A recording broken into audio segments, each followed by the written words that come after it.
Hey guys, Britt here. I thought I would do a review today on the different milk paints that I've tried. I have 4 different ones here, and I thought it would be helpful to give my honest review about each one of them. They all have variations, some have similarities. I really have nothing bad to say about them, but they do have things that I prefer over the others, and if you would like to find out what those are, keep watching.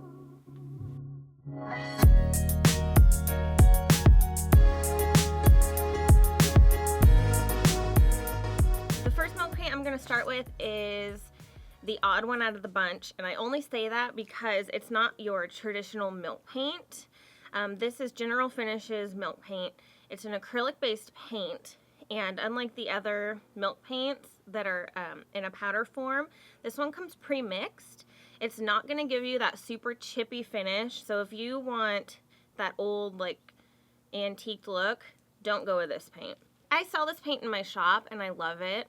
It's a really durable, nice paint to work with. It does have low VOCs. It's an acrylic based paint, so it's going to have a little bit of a smell. It's good to use for kitchen cabinets. If you want a more modern finish, definitely go with the General Finishes milk paint. General Finishes milk paints come in 2 different sizes. They come in a pint size and a quart size. You can also get them in gallons if you're doing a big project. But you have to go through a local retailer for the gallons. You can purchase the pints and the quarts online.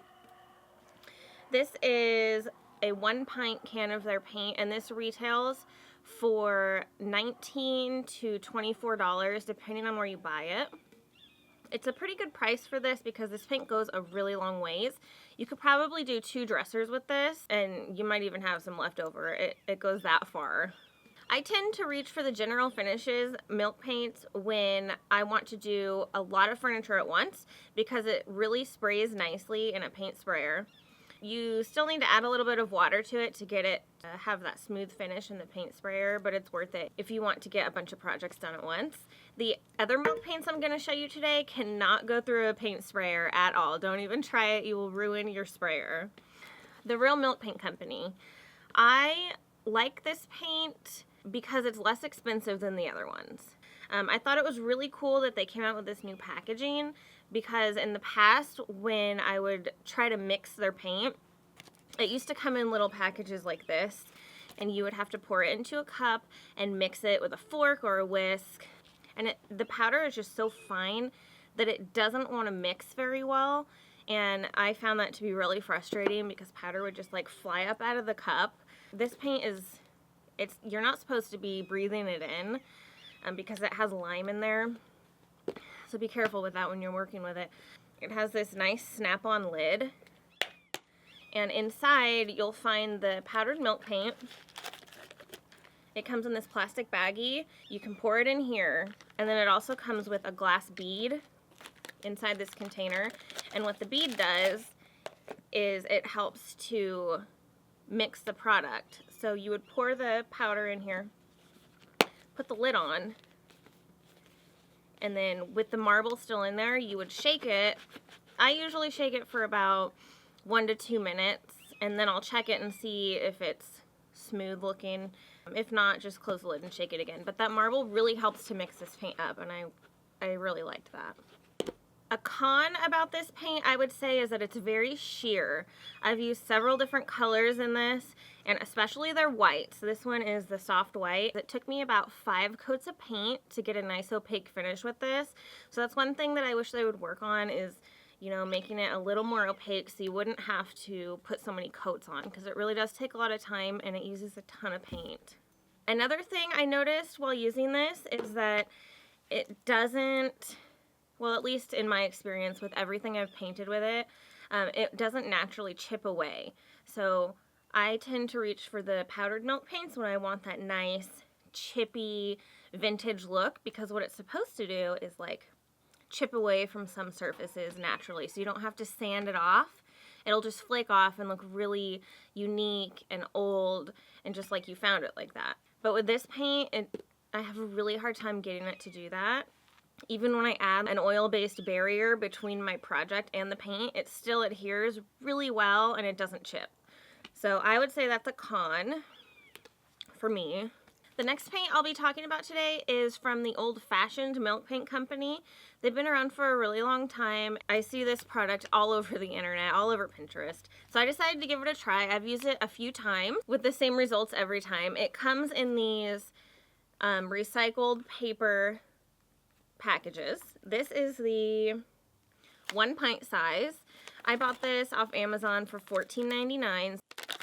So you open it up, and there's another package in there with the actual product in it. It comes with directions inside of the container.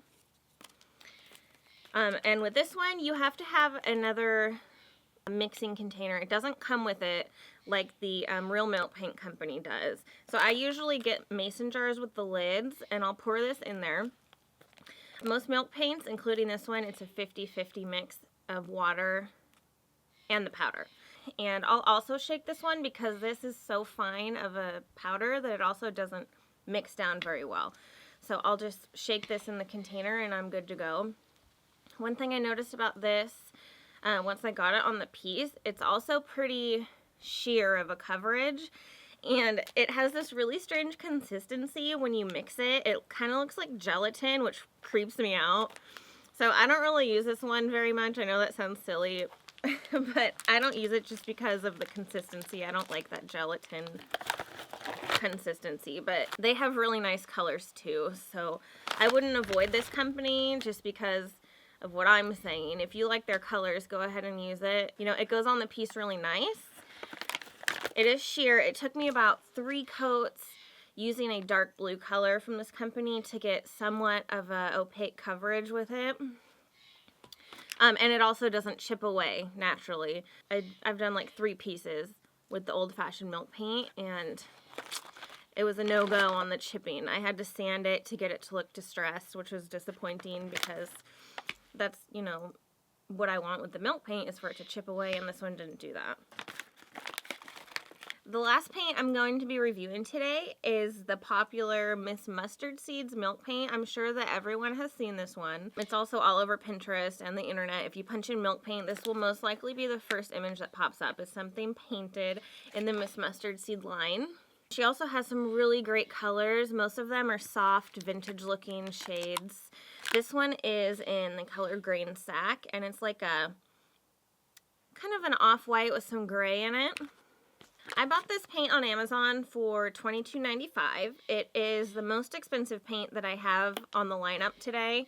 I use this paint the most, I would say, out of all the other ones, except for the general finishes, but I don't really count that one as a milk paint because it's not going to give you a chippy finish. So out of the ones that say they give you a chippy look, Miss Mustard Seed is usually my go-to paint. I have had some problems with the Miss Mustard Seed paints clumping up. The whites tend to do it a lot. It almost looks like cottage cheese. And, you know, I try so many different ways to get those chunks out, and they just stay at the bottom of my jar. And it's really annoying when you're painting because those chunks will stay on your piece. And you can't do anything except wait for it to dry and then take sandpaper when it's done drying to knock off all of those beads of powder that never dissolved. I tend to reach for a fork when I'm mixing my Miss Mustard Seed milk paint just because I always have one handy. I've also used a miniature whisk that Miss Mustard Seed retailers normally have. Most of them sell the miniature whisks. They'll have them by their paint section in their shops. And those work really nice to mix out the paint and give you a really nice smooth paint. A nice thing about this paint that I've noticed that I love, it's one of the reasons why I normally reach for this paint before any of the other ones, is that it has a really nice opaque finish. It doesn't matter what color I've used, the whites, the reds, the yellows, which tend to be, you know, hard to get a nice coverage with any paint. With this one, all I need is 1 coat and it's covered. It's amazing. So that's one of the pros about this. A con, I would say, is that it can be very finicky. It's going to do whatever it wants to do. So if you like to have control in your life, you're going to have a hard time using this paint because the milk paint is going to control you and it's going to control what it does on your project. So a few of the pros for the Miss Mustard Seed milk paint is that It has opaque coverage. Even with the white paints, you can get really great coverage with just one coat of the paint. Pro number 2 is that when it chips away, and it chips away how it's supposed to, you get a fabulous finish. And this is really the only milk paint that I've used that has given me a natural chippy finish. The other ones just never chipped for me. I'm not quite sure why, but I've had really good results with the Miss Mustard Seed milk paint. Number 3 is because it's just fun to work with. It's very unpredictable, and I just like that. I like the mystery about it, and it's just more satisfying when it does what it's supposed to do at the end of your project. All of these paints have their pros and cons, but for the most part, they all work pretty well. This isn't a technical review of any of these milk paints. It's just my honest opinion. I'm just a painting girl, and I use these paints on the daily, and so I've had some experience with them, and I wanted to share my opinions about them. Alright guys, that's the end of this review video.